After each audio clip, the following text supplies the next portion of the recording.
अस्सलाम जी, आपका होस्ट सईद अहमद अली आपके खिदमत में हाजिर। हमारा यूट्यूब और फेसबुक चैनल ये है पाकिस्तान देख रहे हैं। लाखों करोड़ों दुरूद सलाम हज़रत मोहम्मद मुस्तफ़ा सल्लल्लाहु अलैहि वसल्लम और आले मोहम्मद पर शाहिद मेतला साहब के साथ जनरल रिटायर्ड कमर जवेद बाजवा साहब, जो कि 6 साल पाकिस्तान आर्मी की उन्होंने कमांड की, उनका एक दूसरा जो है वो एक इंटरव्यू भी सामने आया है। मगर उन्होंने जो बात कही है डेफिनेटली कुछ ऑफिशियल सीक्रेट एक्ट की भी खिलाफवर्जी की है, मगर डिफरेंट एंगल से भी इसको देखा जाएगा। और कुछ लोग इसके ऊपर आर्टिकल 6 की बात भी कर रहे हैं कि महकमे की कुछ बातें जो है उन्होंने सामने लेके आए, खुल के बातें की हैं। और कामरान शाहिद साहब ने जब उन्हें इंटरव्यू के लिए कहा तो उन्होंने कहा जी मैंने इंटरव्यू को नहीं देना, अभी मैं कोर्ट के अंदर जा रहा हूं। कि एक आर्मी चीफ जब वो कोर्ट के अंदर जा रहा है, असल वजूहात के बनी मैं आपके साथ डिस्कस करता हूँ।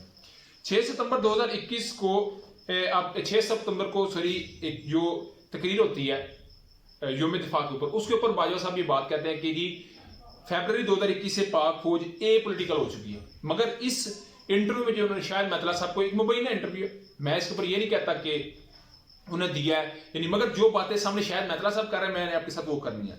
कहा गया कि पाक फौज पॉलिटिकल हो चुकी है, मगर पॉलिटिकल कोई नहीं हुई।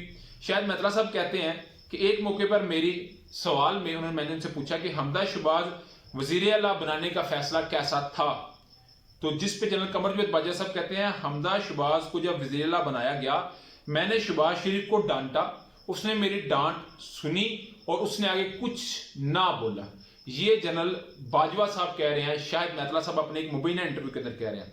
और कहते हैं जनरल बाजवा साहब कहते हैं मैंने कहा पार्टी के अंदर कोई ऐसा आदमी नहीं कि जो तुमने हमदा शहबाज को बना दिया है। और जनरल कमर जवेद बाजवा साहब कहते हैं कि शहबाज शरीफ की एक खूबी है, इसकी जितनी मर्जी क्लास ले लें ये आगे से बोलता नहीं है। ये कमर जवेद बाजवा साहब बात कर रहे हैं शहबाज शरीफ साहब के मुतालिक।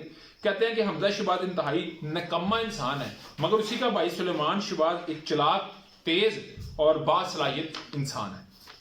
उसके अलावा उन्होंने कहा जी कि शहबाज शरीफ साहब के जब ऊपर आए तो उनके मतलब क्वेश्चन किया, तो उन्होंने कहा जी शहबाज शरीफ कमजोर है, इनसे हुकूमत नहीं चल रही, वजीर इनकी बात सुनने को तैयार नहीं, चूचू का मरब्बा और अचार पार्टी जब होगी तो वज़रा तो सिर्फ आए हैं अपनी वजारतें लेने के लिए।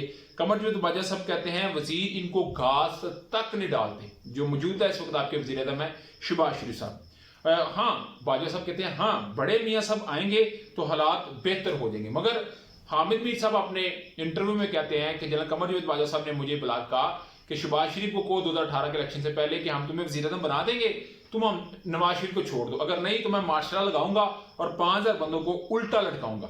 उसके अलावा वो कहते हैं जी कि 10 अप्रैल को खान की हुकूमत गिरी, हुकूमत गिरने के बाद मैंने शहबाज शरीफ को कहा जी क्या प्लान है आगे, तो उन्होंने कहा जी कि हमें 2-3 कवानीन बना लेने दे, मैं 4 या 6 हफ्ते में इंतखाबात का ऐलान कर दूंगा। यानी कि 10 अप्रैल 2021 को 22 को जब इमरान खान साहब की गवर्नमेंट गिरी, उस वक्त वो कहते हैं गिराई गई बल्कि कि मैं 2-3 कवानीन बना लूं और मैं 4 से 6 हफ्ते में इंतखाबात करवा दूंगा। 4 से 6 हफ्ते बनते हैं टोटल 2 माह, तो अभी आप देख लें 12वां माह का थोड़ी देर बाद आगाज हो जाएगा का ऐलान कर दूंगा। मैं भी चाहता हूं कि नई हुकूमत आए और फ्रेश मैंडेट के साथ लोग आए और आके सिस्टम को चलाएं। ये जनरल बाजवा साहब कह रहे हैं। और आप जानते हैं नैब में तरमीम हुई, ईवीएम मशीन खत्म हुई, ओवरसीजों को वोट का हक छीना गया, तो ये कुछ जो है वो तरमीम थी। उसके अलावा ना जनरल कमर जवेद बाजवा साहब कहते हैं मगर मुझे साथ साथ ISI के लोगों ने कहा कि शहबाज शरीफ तो कह रहा है कि 4 से 6 हफ्ते में हम गवर्नमेंट गिरा देंगे, मगर मौलाना फजलुर रहमान और आसिफ अली जरदारी कहते हैं कि हमने गवर्नमेंट 1.5 साल तक चलानी है। ये कहते हैं मुझे ISI के लोगों ने कहा। मगर कहते हैं मुझे जनरल फैज मीर साहब कहते थे कि इलेक्शन करवा के जाइएगा और खान साहब से मुलाकात करना चाहते हैं, जिनके खान साहब आपसे मुलाकात करना चाहते हैं। कहते हैं मैंने कहा कि उनको कोई मेरे घर आ जाना, फिर मैंने कहा नहीं मेरे घर नहीं, ईवान सदर में आ जाना। कहते हैं मैं जब ईवान सदर में गया, और आप जानते हैं मैंने इसके मतलब आपको बताया था अपने एक वीलाग में कि जनरल फैज भी सब गाड़ी चला रहे थे, जनरल कमर जवेद बाजवा साहब आगे मौजूद थे और इस मुलाकात को ईवान सदर के अंदर किया गया। जनरल कमर जवेद बाजवा साहब ने इसी बात को हमारी को सेकंड किया, बिल्कुल उसी तरह हमने जो आपको बताया था वही हुआ। जनरल कमर जवेद बाजवा साहब ये बात कहते हैं कि जब ईवान सदर के अंदर पहुंचे तो इमरान खान साहब पहले से वहां पे मौजूद थे, मुझे देख के हैरान हुए और मैंने उनसे पूछा, कमर जवेद बाजवा साहब कहते हैं मैंने इमरान खान से पूछा आप मेरे मुतालिक मीर जाफर और मीर सादक का लफ्ज इस्तेमाल करते हैं, तो इस पे इमरान खान का नहीं, मैं मीर जाफर और मीर सादक, नवाज शरीफ और आसिफ जरदारी को कहता हूं, मैं आपके मुतालिक की बात नहीं कहता।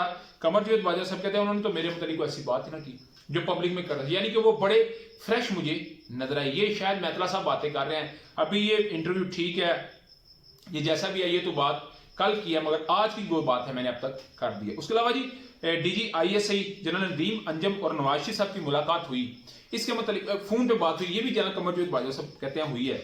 आप जानते हैं कि लॉन्ग मार्च का आगाज इमरान खान साहब नहीं थे कर रहे, तो तारीख की बात चल रही थी। तो मलक अहमद खान साहब, जिनके मतलब जनरल ज़िया साहब के बेटे चौधरी इजाजुल हक साहब ने कहा कि मलक अहमद खान की डिक्की में बंद होकर शहबाज शरीफ साहब मुलाकातों के लिए जाते रहे जनरल बाजवा साहब के साथ, और इसको शहबाज शरीफ साहब ने डिनाई नहीं किया। तो कहते हैं मलक अहमद, जनरल बाजवा साहब ये कह रहे हैं, कहते हैं मलक अहमद खान साहब आए और वो कहते हैं कि 20 मई 2022 को असम्बली तहलील करके शहबाज शरीफ साहब घर जाना चाहते हैं, और नवाज शरीफ साहब इस पर नहीं मान रहे। तो कहते हैं वहां पे DGISI नदीम अंजम साहब ने कहा कि जो 25 मई को IMF के साथ मुज़ाकरात होने हैं, उनका क्या करना है, वो कौन करेगा।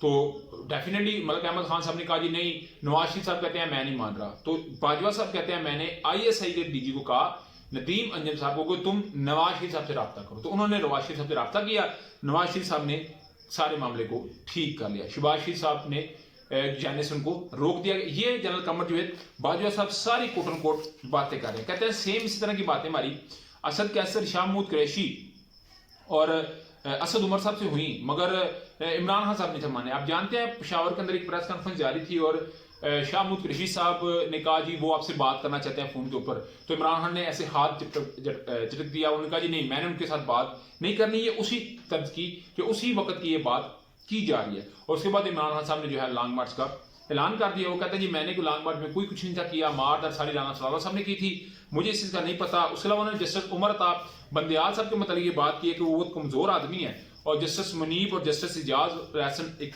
मजबूत आदमी है। वो कहते हैं सॉरी कि हमारे मुल्क के जो जज हैं वो टिक टॉक पर फैसला कर देते हैं, बड़े डरपोक जज हैं और उनको ऐसा नहीं था करना चाहिए। मगर उन्हें अपने जजेस को कमज़ोर कहा, और फिर उन्होंने कहा जी कि इस वक्त जो कामन शहर साहब कह रहे हैं कि मैंने उनको कहा जो दुनिया न्यूज़ पे करते हैं टॉक शो, तो मैंने कहा जी बाजवा साहब मैं आपका इंटरव्यू करना चाहता हूँ। तो बाजवा साहब ने कहा जी मैंने कोई इंटरव्यू नहीं करना, मेरे जितने इंटरव्यू हैं मैं इसके ऊपर कोर्ट जाने का मैंने फैसला कर लिया। क्या जनरल बाजवा साहब इसके ऊपर कोर्ट जाएंगे, क्या इसको वो सेकंड कर रहे हैं, क्या जो ये बातें आई हैं, क्योंकि हमारा काम एज ए मीडिया पर्सन आप तक ये बात पहुंचाना है। मगर जनरल बाजवा साहब, मेरा एक मानना है कि अगर ये सारी बातें उनके लिए चल रही हैं तो फिर टीवी के ऊपर आके या जो साकिब निसार साहब है उनकी तरह एक आके इंटरव्यू दे दे, ताकि सारी बातें जो है एक जो गुब्बारा हवा में उसको निकल जाए। आप क्या समझते हैं, लाजमी कमेंट से शेयर किया। ब्लॉग वीडियो पसंद है तो चैनल को लाइक सब्सक्राइब अपने दोस्तों से शेयर कर लीजिएगा। नेक्स्ट वीडियो होस्ट को इजाजत दिया, अल्लाह ताला का हमें